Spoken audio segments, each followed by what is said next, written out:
Hoy traemos muchísimo material en la mesa de los lunes. Ya están con nosotros Luis Fernando Gámez Macías del Partido Verde. Bienvenido. Gracias, Erika. Gracias por estar aquí una vez más, por permitirnos hablar con tu auditorio. Enrique Daud del PAN, bienvenido. Buenos días, Erika. Muchísimas gracias por la invitación y muy buenos días a todo el auditorio que nos escucha. Ernesto Barajas de Morena. Muy buenos Erika, días. muy buenos días. Gracias a ti, a tu auditorio por escucharnos. Y vamos dándole que traemos muchísimo material. Primero, por supuesto, fuimos testigos del informe de gobierno de la presidenta de México, Claudia Sheinbaum, pero yo creo que ya después del informe viene la reflexión. ¿Y qué sigue? ¿Y qué viene? Y más cuando hemos visto pues todas estas situaciones, ¿no? El fin de semana hacíamos el recuento al inicio del espacio, lo que sucede con Gerardo Fernández Noroña, va a una universidad, a la Universidad Autónoma del Estado de México, y bueno, le tunden con preguntas de, oiga, pero ¿y la congruencia con la austeridad republicana? Oiga, pero sus actos de misoginia que ha mostrado en el Poder Legislativo, oiga, pero... Y luego el caso de los Monreal en un evento público donde deciden ni siquiera saludarse, y luego dicen, no, hombre, estamos bien, pero pues ni se saludan. Los hermanos que están peleando por mantener el gobierno en el estado de Zacatecas, y luego pues el caso también del exdirigente de Morena, que sale a decir las verdades y que le dicen, bueno, con permiso, usted ya no es morenista, ya no pinta en esta historia, porque se atreve a decirle a Mario Delgado, por ejemplo, que fue quien detonó al Movimiento de Regeneración Nacional, que terminó por romperlo. Después de todo esto del fin de semana, híjole, ¿qué sigue? ¿Qué tiene que cambiar la presidenta, sobre todo? Porque, a ver, ella en el discurso nadie le ha podido refutar nada, ni en el de austeridad republicana, ni mucho menos, pero va cargando con pesos muertos, incluso el escándalo de don Augusto López. ¿Qué tiene que cambiar, Ernesto? Bien, como tú lo dices, un fin de semana bastante movidito, muchas cosas muy interesantes. Creo que es muy importante rescatar que en este primer informe de resultados de la presidenta de la República sí hay cosas importantes que destacar. En materia, por ejemplo, de programas sociales, de beneficios, de becas, temas que se ha apoyado pues sin comparación a la sociedad, dejando prácticamente a más de 32 millones de personas, a muchas familias incluidas en este primer año. En tema de seguridad, yo creo que también es importante destacarlo, comentamos aquí hace unas semanas el tema de que no se ha echado para atrás, ni mucho menos en el tema de combatir el famoso huachicol. Lo vimos el fin de semana con operativos bastante puntuales, pero sobre todo en el tema de, como bien también lo dijo la presidenta, en el tema de pues no se va a permitir ni solapar que nadie esté fuera de la ley. En temas que tienen que ver también con continuidad y temas de reformas, pues se da por fin el tema ya del arranque de esta reforma judicial, si hay que decirlo, con temas, porque al final pues es inédito lo que se está empezando a generar, se da ya el arranque. Habrá, por supuesto, algunas cuestiones que habrá que ajustar, la primera vez que se hace en la historia nacional, pero en fin, en este año de trabajo, en este año de resultados, ahí está, y hay que destacar que en su popularidad, en la parte de la versión o sobre todo en el ánimo de la gente, la presidenta llega con muy buena aceptación. Entonces, independientemente de estas personas, de estas situaciones, de estas incidencias, porque bueno, pues al final cada uno de los que en su momento comentaste tú manifestó temas personales particulares, los resultados al final ahí están. Sí hay mucho que hacer, es un tema complejo, hay muchos temas que vienen por delante, pero al final yo creo que en este primer año la presidenta cumple y cumple bien. Luis Fernando, sin embargo, ustedes son aliados. Ustedes también cobijaron a la presidenta de México, Claudia Sheinbaum, cuando fue candidata a la presidencia de la República. Con lo que están viendo que está sucediendo alrededor, hay necesidad de hacer cambios.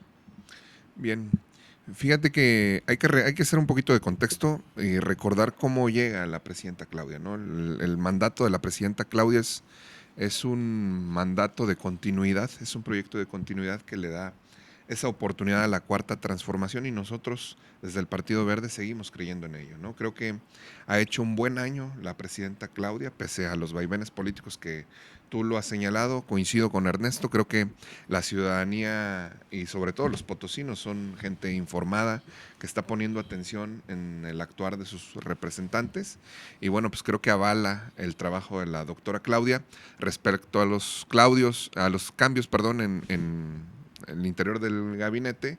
Bueno, pues creo que la doctora ha sido meticulosa, ha sido tranquila, ha sido muy hermética respecto a ese tema, y el mayor tema que llama la atención es el cambio en Hacienda, ¿no? Creo que el resto del sexenio va a continuar por ese esquema, por priorizar la estabilidad económica, por garantizar el acceso a la justicia social. Y con esto, bueno, pues reitero el punto de partida con el que arranqué, ¿no? El proyecto de continuidad, pues también nos marcará la pauta para saber cómo se van a manejar los programas sociales, y creo que mientras sigamos teniendo un gobierno y un Estado justo, equitativo, con acceso a la justicia social, el Partido Verde va a seguir apoyando e impulsando este tipo de gobiernos. Pero a ver, seamos honestos, muchas de estas piedras que viene arrastrando, de este peso muerto que viene arrastrando hoy la doctora Claudia Sheinbaum, tienen que ver con compromisos que ya no asumió. Por ejemplo, el caso de Adán Augusto López y Ricardo Monreal, ¿no? E incluso todavía Gerardo Fernández Noroña, ex corcholatas a quienes se les prometió que quien quedara ganador los iba a incluir dentro de su proyecto, y ahí están.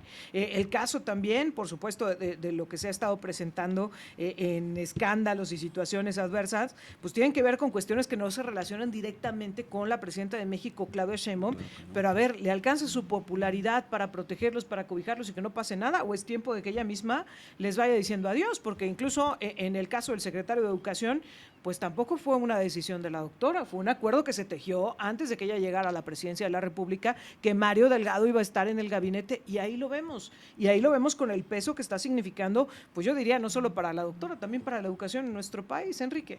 Sí, bueno, comentarte que efectivamente, como comentan los compañeros, el proyecto de transformación ya cumple 7 años y efectivamente viene arrastrando 6 años de López Obrador que no han cambiado para nada. Estos personajes innombrables que estás comentando, bueno, ya ella tomará la decisión si los pone en orden o los deja seguir haciendo lo que ellos quieran, sobre todo porque Adán Augusto y los Monreal pues tienen el control de la Cámara de Senadores y el Congreso de la Unión. Ahí yo creo que un pleito con ellos pues no es muy beneficiable para ella, entonces va a tener que guardar las formas, pero pues tendrá que poner un orden.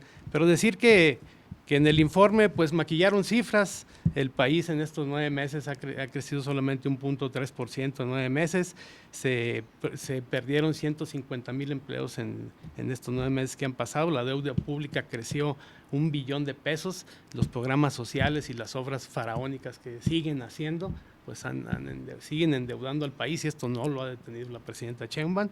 En seguridad desaparecen 40 personas diarias en promedio, 70 asesinatos diarios también en promedio, y el 63% de la percepción de los ciudadanos, caso contrario a la aprobación que tiene, están de acuerdo en que la inseguridad en el país todavía sigue. También de lo que dicen de medicamentos, que está cubierto el día de hoy, pues la gente que nos escucha, los radioescuchas que en días recientes tuvieron algún problema en los hospitales del gobierno, pues se darán cuenta que el caso de los medicamentos sigue igual como ha seguido en estos 7 años de la Cuarta Transformación. No han podido resolver el caso de Ayotzinapa, Pemex, lo hemos platicado aquí, es una deuda tremenda, le hemos seguido invirtiendo miles de millones de pesos y el tema de los proveedores no ha sido resuelto. Lo que tanto prometieron la 4T desde campaña, lo que hizo que mucha gente confiara en López Obrador, que la gasolina la vamos a tener en 10 pesos, estamos en 24 pesos. Son cosas que no han podido solucionar en estos 7 años. Ernesto Brajas. Insisto, a un año de lo que la presidenta Claudia Sheinbaum ha hecho en este país, hay que considerar que lo ha hecho bien. Como lo dije hace rato, yo creo que algo que no pudieron hacer ni los priistas ni los panistas fue haber hecho un programa social específico y haber ayudado a la gente de clases más vulnerables. Endeudando al país. Yo creo que eso es muy importante decirlo, ellos no lo hicieron. Y aquí sí se está haciendo, se está volteando a ver a la gente. Hace 20 años, 25 Sí, pero no años. con la misma cantidad económica que se ha destinado por la presidenta. Pero aprobamos, y yo creo que eso es importante decirlo. Votamos a favor. Licenciado, yo creo que sí hay que reconocer que esta presidenta se ha preocupado mucho, al igual que el presidente Andrés Manuel, por ver a las clases sociales vulnerables, No cosa que no se había hecho antes. eso. Yo creo que es Lo muy que estamos en importante contra es destacarlo, que el antes endeudamiento este del dinero país. se utilizaba para otras cosas. No quiero entrar en detalles, tanto gobiernos panistas como priistas, pero ahora vemos que realmente con este 7º año y esta segunda etapa de consolidación de la 4T, sí se ha podido lograr que esas clases vulnerables accedan a programas sociales constitucionales, que son ya derechos y que han ayudado y que vienen más programas sociales, cosa que no se había visto antes. Eso hay que decirlo y hay que destacarlo. Antes la gente no tenía acceso a muchas cosas que ahora sí las puede tener por derecho constitucional. que independientemente de cualquier situación que puedan decir en otras cuestiones la oposición, esto es un gran logro que la presidenta ha consolidado y va a seguir consolidando. Y estamos de acuerdo en eso y por eso votamos a favor de esas reformas constitucionales. Pero a ver, yo Qué sí bueno quiero que ponerlo estás a sobre la favor mesa e de la insistir en presidenta. esto, Luis Fernando Gámez. A ver, efectivamente, lo que se le pueda reconocer a la presidenta, pero todos sus contras ni siquiera tienen que ver con ella. Tiene que ver con personajes en el tema de la educación, Mario Delgado, ¿no? Vamos a poner el ejemplo claro. Un personaje que ha sido señalado por una serie de malas actuaciones, por el despilfarro de recursos, pero que además, si nos vamos al tema de los resultados, pues lo estamos viendo en los más bajos niveles dentro de las evaluaciones que pudiera hacer incluso el mismo gabinete de la presidenta. ¿Tiene sentido que se siga cargando este peso muerto? Y más cuando incluso pues plumas muy informadas este fin de semana ya publicaban algunos artículos en donde decían que podría ser uno de los personajes que está en esta lista negra de Estados Unidos. ¿Vale la pena que la presidenta siga arrastrando con esto? ¿O sería el momento de que la presidenta, ya al año cumplido, ya diciendo, pues yo cumplí con la continuidad, cambiara su gabinete y a su equipo cercano? Yo creo que vamos a ver en los próximos años el estilo personal de gobernar de la doctora Claudia, ¿no? Porque en seguridad ya lo vemos, ¿no? Pese a este discurso de continuidad, ya estamos viendo los operativos. Claro, y eficientes, creo además. Creo que todos los gobernantes tienen un estilo muy particular de gobernar. El estilo de la doctora Claudia, a mí en lo personal me gusta, es apegado a derecho, apegado a la técnica y por supuesto además muy meticulosa y muy respetuosa de los tiempos. Yo creo que en lo que resta de la administración sí va a haber cambios, pero creo que no va a haber cambios que den un golpe de timón para regresar a un punto de 180 grados, ¿no? Creo que la doctora va a ir puntualizando su esquema de gobierno con un gabinete cada vez más cercano. Se habla mucho del empoderamiento de algunos actores claves, como el caso de Omar García Harfuch, que además de que trabaja bien, creo que tiene buena aceptación con la gente y bueno, pues eso siempre será positivo, ¿no? Ese timing que tengan los gobernantes para poder establecer en orden el barco. Enrique Dauda, en ese sentido, ¿cuáles son los cambios que se esperan por parte de la presidenta? Pues la verdad nosotros por el bien del país estaríamos de acuerdo, le pediríamos a la presidenta Sheinbaum que pusiera orden, pero lo vemos difícil. En el secretario de Educación, recordemos que fue el presidente de Morena, quién sabe qué tantos nexos, yo creo que era una persona muy cercana a López Obrador. Pero imagínate que se dieran estos operativos de Estados Unidos, imagínate que vinieran por Mario Delgado, con lo que, insisto, se ha estado publicando en estos últimos días. ¿Cómo se vería el gobierno de México? Porque no es lo mismo que vengan a detener a un exsecretario, a que vengan a detener a un secretario de Estado. Es que también está Adán Augusto, está en la lista, está el exdirector de la Comisión Federal de Electricidad. O sea, hay varios que están en la mira de Estados Unidos y ella tendría que poner una distancia. El problema es saber exactamente quién está mandando en el país, si todavía manda López Obrador o manda la presidenta Sheinbaum. Ese realmente es un dilema, o sea, no sabemos. El expresidente López Obrador pues no está a la vista, pero al parecer muchos de los movimientos que se hacen pues son ordenados por López Obrador. Entonces, pues tiene que poner ahí un distanciamiento y sobre todo que se vea en sus decisiones, cosa que no se ha visto. Si quiere poner un orden, tendría que sacar a Adán Augusto del Senado y tendría que sacar a Monreal de la Cámara de Diputados, cosa que no va a pasar porque necesita tener las mayorías, vienen muchas reformas estructurales y no creo que se aviente ese tiro la presidenta Sheinbaum. Y desde el sur del país, pero en una finca ahí muy bonita, en un municipio que casi transformaron, pues desde ahí se está dando las órdenes para la presidencia de la República. ¿Es así, Ernesto Barajas? Yo creo que no debemos de calificar ni demeritar las decisiones de la presidenta. Es muy fácil decir que ella no tiene el control, que le dan líneas, que dan instrucciones. No es así. Yo creo que tenemos que darle el valor, es la presidenta de nuestro país y ella lo ha hecho con mucha convicción, pero sobre todo con resultados claros, precisos. Yo creo que es importante puntualizar el hecho de demeritar y minimizar que obedece líneas de otros lados o que hay en la mira situaciones. No especulemos. Yo creo que los hechos están ahí. Ella se ha comportado a la altura, ha hecho las cosas a un año bien, hay que reconocer. Yo creo que en materia económica, en materia de seguridad, en materia de bienestar social, ha hecho lo conducente y ha hecho lo propio. Insisto, yo creo que apenas en este primer informe todavía hay muchas cosas más que vienen.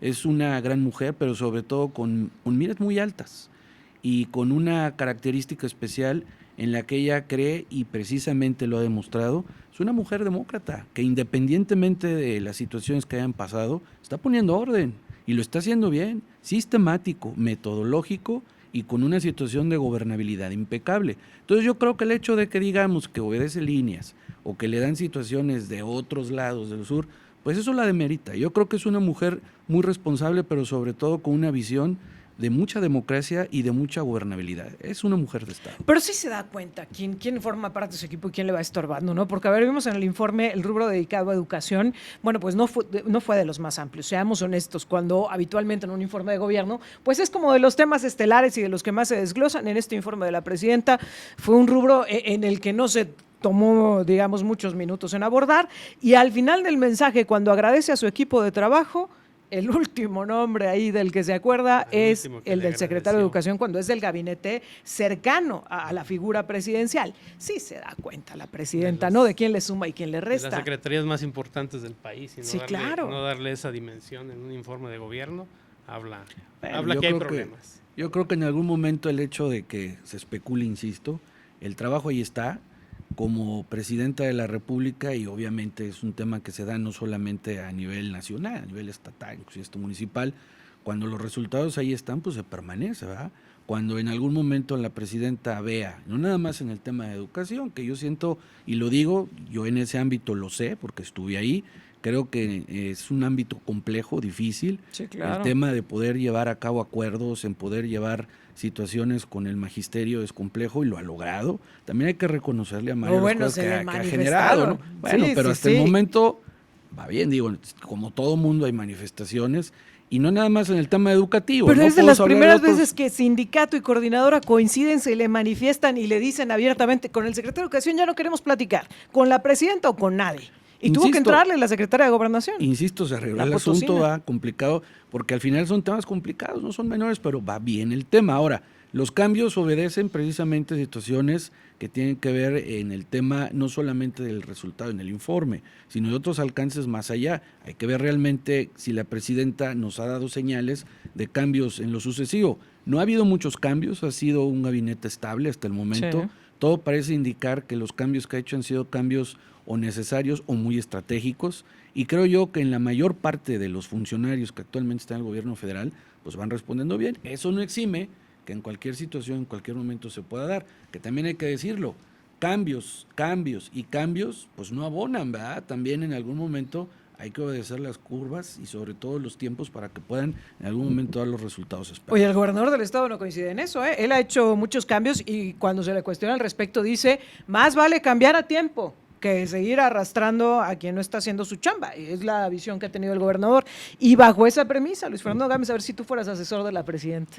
Hoy estamos nombrando a estos tres personajes que están con nosotros, asesores de presidencia de la República. ¿Cuáles son los cambios que verías dentro del gabinete? Híjole, yo creo que, insisto, lo hace muy bien la presidenta, porque hay que recordar que además le dejaron el barco pasando por la tormenta, no nada más lo interno, sino la crisis diplomática que se está teniendo con el gobierno de Estados Unidos, y creo que pese a todo lo hace bien la presidenta Claudia.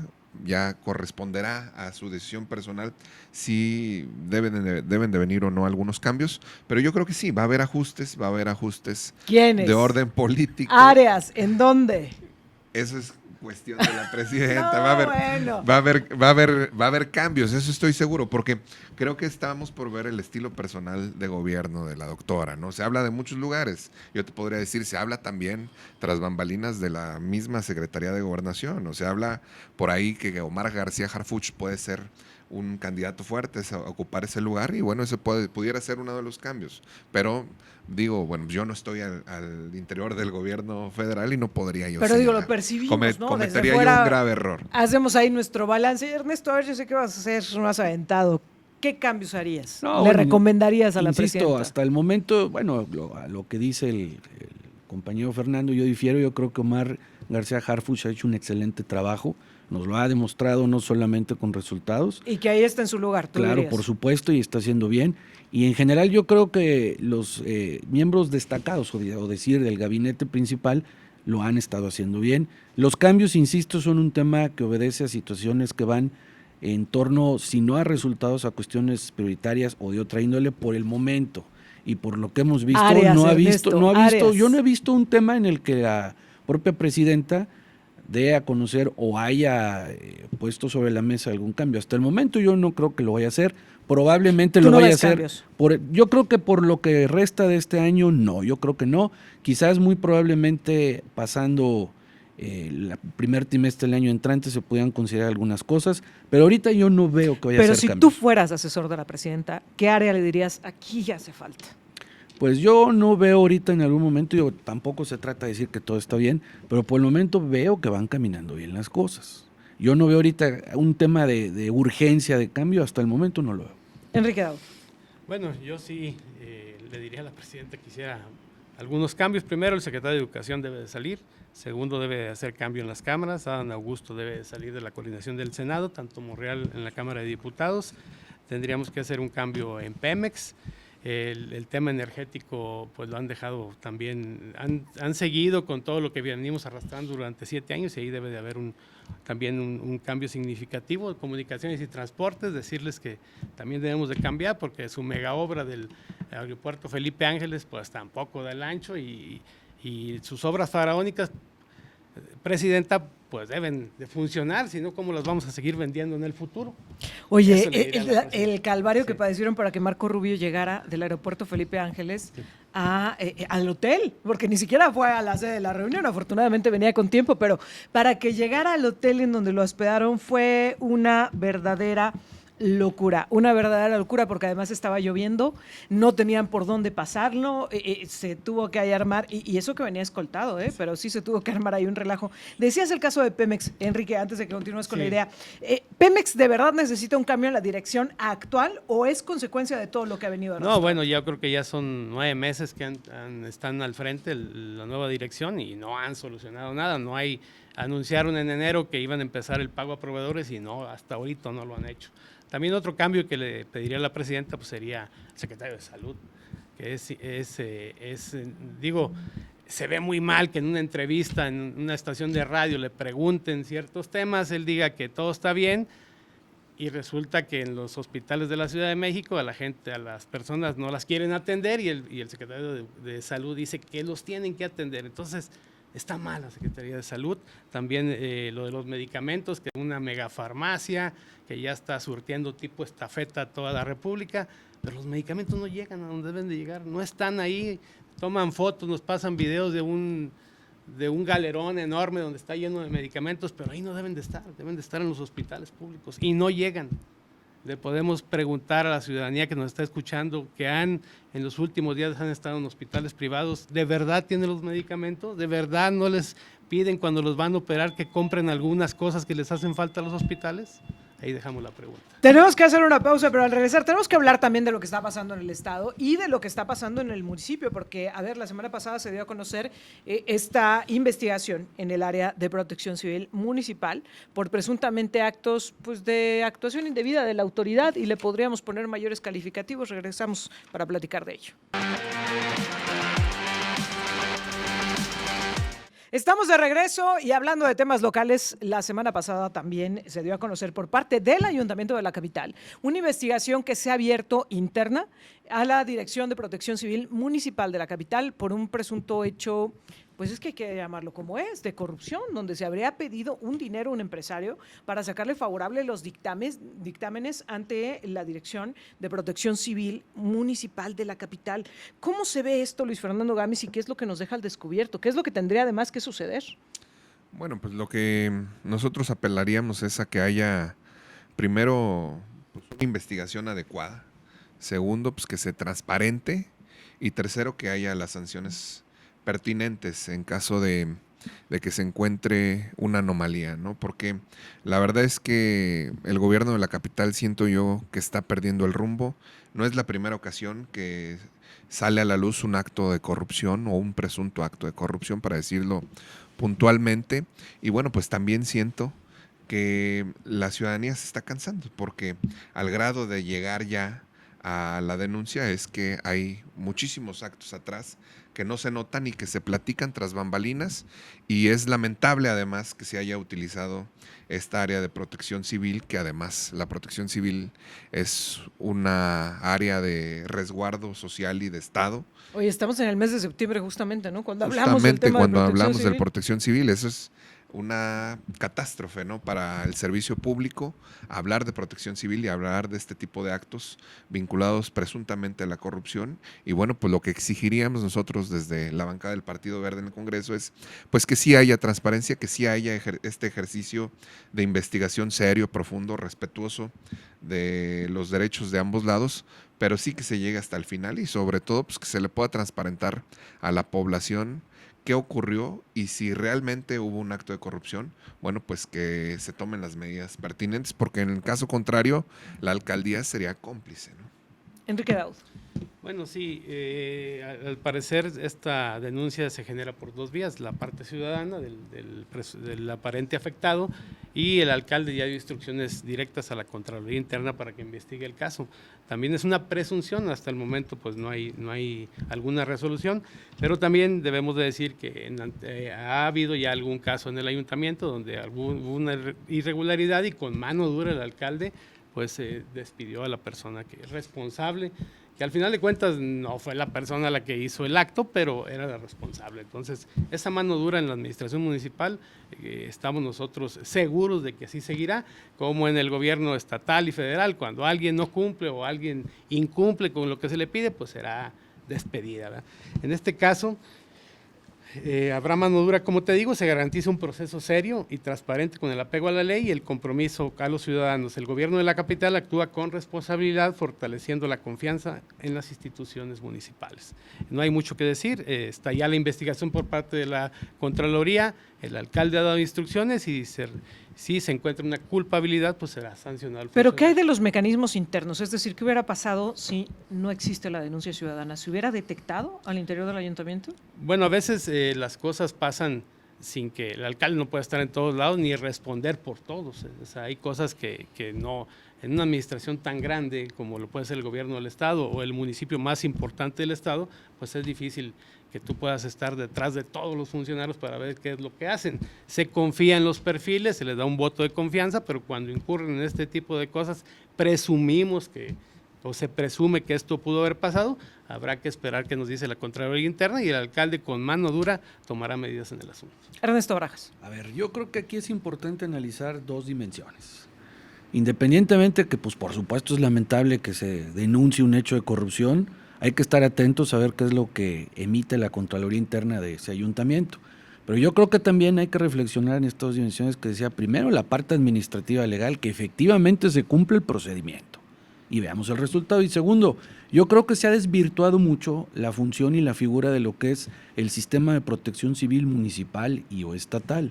Claro. Recordemos que este organismo, esta entidad, esta parte de estructura se genera para efectos de salvaguardar la seguridad, la integridad de la población en general. Y yo creo que ya ha degenerado, perdón que lo diga, pero se está convirtiendo ya en una instancia, en una situación de carácter recaudatorio, ya inquisitivo.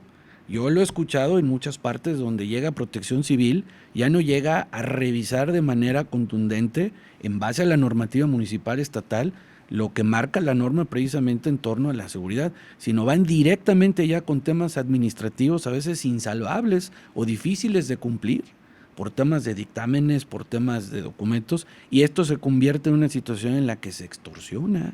Entonces yo creo que aquí más bien lo que habría que replantear es analizar cuáles son esas facultades, esos alcances de las direcciones municipales y estatales de protección civil. Yo creo que a lo mejor en algún momento no esa es su función, no son de carácter recaudatorio, insisto, y se han visto así ya las últimas veces. Entonces hay que replantear bien los alcances normativos y ver hasta dónde y en qué sentido deben de estar. A mí me gustaría ver situaciones de funcionarios de protección civil en otro tipo de eventos, en otro tipo de situaciones, y no estar yendo comercio por comercio a estar preguntando a ver si tienen todos y cada uno de los requisitos que marca la norma, que está bien que lo hagan, pero para salvaguardar las situaciones de integridad de la propia personal civil. Tendría que no venir para un estar así. replanteamiento del área, y se los pregunto, quien quiera responder, tendría que venir un replanteamiento del área porque venimos arrastrando ya tragedias como la del Rich. Venimos arrastrando ya situaciones donde ha habido también una inconformidad por parte de los empresarios en este sentido de decir, bueno, pues que tanto la preocupación legítima es la protección civil y que tanto hay otro interés. Hemos visto una serie de situaciones también donde el mismo Ayuntamiento de la capital, donde el mismo alcalde ha dicho tal y tal negocio o tal evento no contaba con permisos, pero se dio y operó y pasó y la pregunta siempre ha sido y ha prevalecido ¿y por qué? ¿Tiene que venir un replanteamiento del área de protección civil? Yo creo que sí, sin duda alguna, insisto, y tomen nota de mis palabras, porque la alcaldía enfrenta crisis, y enfrenta crisis inclusive internas, donde ya los directores ya no confían en el alcalde, porque le ocurrió al alcalde Galindo pues lo que desafortunadamente sucede con algunos gobernantes, ¿no? Lo han encapsulado su círculo más cercano y deja de haber gobernabilidad interna hacia el resto de las áreas. Creo que este caso de protección civil nos debe de recordar que debe de haber un replanteamiento porque han ocurrido sucesos muy lamentables como el del caso Rich, que no queda nada más en una cifra, sino en la pérdida de familias que vieron quedarse ahí cuando menos 2 vidas y que eso sería gravísimo y desde ese primer momento debió de haber un alto en el camino para poder replantear qué está ocurriendo al interior del ayuntamiento. Y segundo, al ocurrir este tipo de casos que no nada más es exclusivo de protección civil, también está ocurriendo en el Interapas y está ocurriendo en otras áreas, bueno, pues creo que si no se toma con seriedad el asunto, la alcaldía va a terminar muy mal porque ya ni su propio equipo de gobierno lo está acompañando. Y finalmente, un tema que no podemos dejar de lado, la gira del gobernador con un grupo de empresarios en Japón. Objetivo, utilidad, ¿qué es lo que opinan ustedes? Yo creo que es un paso muy acertado. Creo que es un acto que revela un ejercicio de gobierno comprometido con la población, porque hay que recordar un poquito, Erika, yo siempre me gusta ir hacia el análisis histórico para comprender dónde estamos parados y hoy por hoy hay que recordar que San Luis Potosí tiene una vocación netamente manufacturera, netamente industrial y quienes tomaron decisiones para llevar a San Luis Potosí hacia ese camino lo tomaron en la década de los 70s. Si aquellos que tomaron las decisiones no hubieran tomado esa iniciativa, hoy por hoy yo no sabría qué sería de San Luis Potosí porque representa el 85% del Producto Interno Bruto del Estado. Y bueno, pues en esa dinámica creo que el gobernador atinadamente busca otras alternativas para la llegada de inversiones. Sabemos lo complejo que es en este momento la relación diplomática con Estados Unidos, que siempre serán nuestros más grandes aliados, nuestros más grandes vecinos y por supuesto con quien debemos de tener la relación más cordial y más afable. Sin embargo, el mundo también representa grandes oportunidades y hoy por hoy la zona manufacturera de San Luis Potosí tiene empresas japonesas instaladas con grandes plantas que albergan un gran número de trabajadores y creo que es una gran opción y es una gran decisión del gobernador Gallardo ir a Japón y atraer inversiones. ¿Coincides, Enrique Daud? ¿Es una buena decisión? En Acción Nacional nosotros siempre estamos de acuerdo y aplaudimos las cosas que se hacen bien. Creo que esta oficina que van a abrir en Japón y el haberse llevado sobre todo empresarios de San Luis Potosí, de las diferentes empresas como Argos, como el grupo KMM, como grupo Daikin, como las diferentes zonas industriales, creo que es una muy buena decisión tomarlos en cuenta y aplaudimos la verdad este tema del gobernador del estado, pero hay cosas que no estamos de acuerdo. Por ejemplo, creo que se equivocaron en el día que fueron porque Japón tiene una crisis política importante, acaba de renunciar su primer ministro el fin de semana, sí. No pudieron entrevistarse con el primer ministro porque era imposible, se entrevistaron con el ministro que es como el ministro de Economía aquí en México, entonces creo que la fecha no fue la adecuada. No nos han dicho exactamente la gira que tuvieron, solamente nos mandan cápsulas de algunos, pero una agenda así precisa de lo que fueron a hacer, pues no la tenemos, no es pública, tampoco sabemos el costo de la gira, cuánto le costó a los potosinos este viaje a Japón. Como te digo, es productivo, pero ese costo también hay que ver si en algunos años este costo que nos va a tener, incluso cuánto nos cuesta la oficina, pues tiene un costo-beneficio importante para San Luis Potosí. También presumimos que bueno, ya abrieron la oficina porque la inauguraron, pero pues no nos han dicho quién va a estar a cargo de la oficina. O sea, inauguran una oficina, ya se supone que está en funcionamiento, pero no tenemos un titular de la oficina en Japón. Entonces, ya se regresaron, y pues, ¿qué va a pasar? Sabemos que Japón tiene una crisis importante política, pero pues la parte económica pues tiene que seguir, ¿verdad? También hay unas discrepancias con Daikin, que nos dice que van a invertir 7,000 millones, dice el gobierno del estado, vendrá una inversión de 7,000 millones y van a crear 6,000 empleos nuevos. Cuando Daikin dice, hemos invertido y ya con lo que viene, durante 3, 4 años en las diferentes empresas de nuestro grupo vamos a invertir 6,000 millones. Y el grueso de empleos, ya llevamos 3,000, quiere decir que vendrán otros 3,000 y no los 6,000 que dice el gobierno. Bueno, que no es poco, 3,000, ¿verdad? También hay que recordarlo. Sí, pero y es muy maquillan valioso, cifras. ¿no? Ahí Muy el valioso. tema es el maquillaje de cifras. Mira, para hacer lo quedar bien relevante al no es gobierno del eso, estado. mi querido Enrique, lo relevante es que cuando Lo relevante hubo es otros gobiernos que tuvieron la intenten hacer oportunidad, la oficina, no lo lo hicieron. aplaudimos. Pero no Gracias estamos por de acuerdo aplaudirle al en el gobernador, eso siempre maquillaje te de lo vamos a cifras. reconocer. El maquillaje de cifras es lo que no estamos. Ernesto, cerramos contigo. No, yo creo que todo lo que abona a la economía de San Luis Potosí hay que aplaudir. El hecho de que el gobernador tenga estas iniciativas y sobre todo estos planes para abrir mercados en el tema asiático, pues bienvenido, ¿no? Y qué bueno.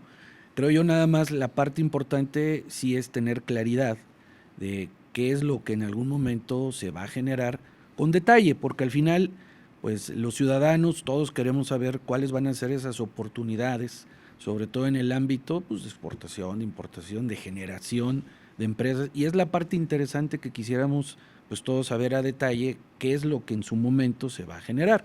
Y por supuesto el abrir una oficina en otro país, pues tema que como dice aquí el compañero, pues nada más saber de quién va a depender esa oficina, quién será el titular, dependerá del Ejecutivo, dependerá, yo me imagino que tendrá que ser de la Secretaría de Economía, quién será el perfil a cargo, o solamente será un tema meramente de vinculación a control remoto, ¿va?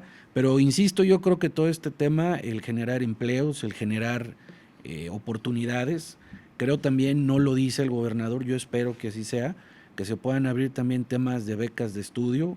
Hay situaciones importantes en materia de desarrollo tecnológico en Japón, donde los egresados de las diferentes carreras, tanto de la autónoma como la politécnica, pudiera darse ahí un vínculo muy importante de hacer estadías tecnológicas. Vaya, se abren temas importantes.